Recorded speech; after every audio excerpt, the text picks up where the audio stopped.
So, if the examiner had to ask you a single question about the thalamus, it would be this MCQ.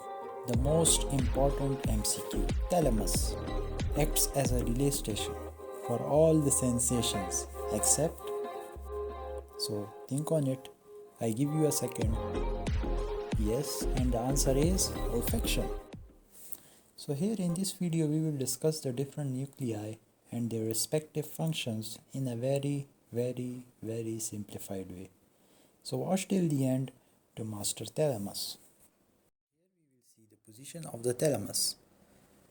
This is the side view of the brain and the brainstem, showing midbrain, pons and medulla respectively.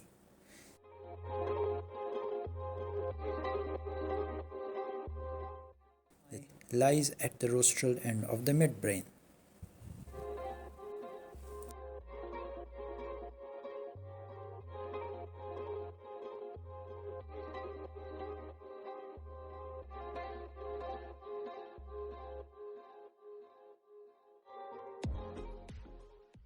And now this is the front view of the brain, showing the thalami just above the midbrain.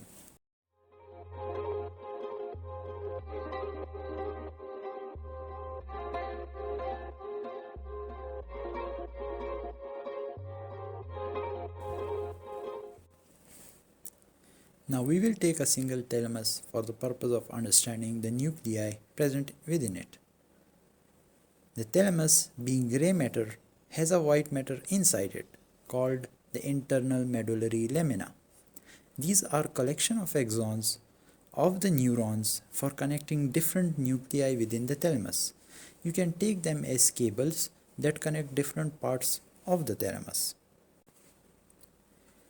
Now the internal medullary lamina divides the thalamic nuclei into three parts.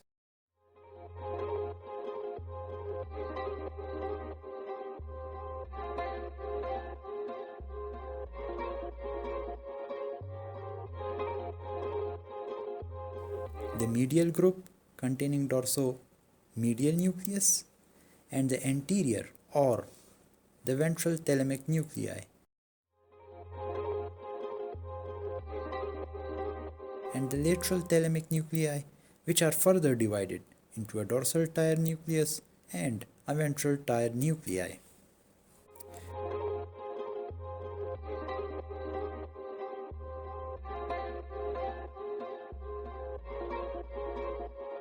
That being said, let's discuss the two other white matters lying external to the thalamus. Since there is an internal medullary lamina within the thalamus, there must be an external medullary lamina as well. So let's discuss those two white matters lying external to the thalamus. First one covers it superiorly, which is called the stratum zonale. The second one lies lateral to the thalamus, called the external medullary lamina respectively. So here we look at a few other nuclei of the thalamus within the internal medullary lamina, which are called the intralaminar nuclei, as shown in the diagram here. Now let's discuss the functions of each of these nuclei. First, function of intralaminar nuclei. Here you see the ascending pain and temperature fibers. In the red is the reticular system, and both of them are connected to the internal laminar nuclei.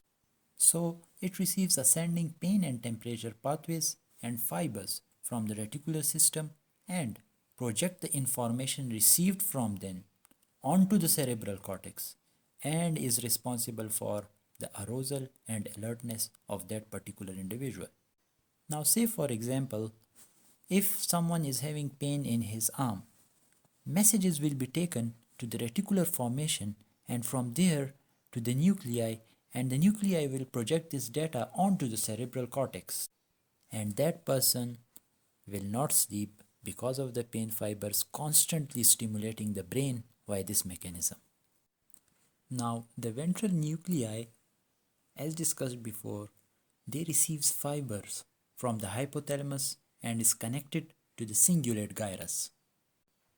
While the dorsomedial nucleus receives info from all the other thalamic nuclei, all sensory experiences are given to the dorsomedial nucleus, and it is connected to the prefrontal cortex via two-way connections.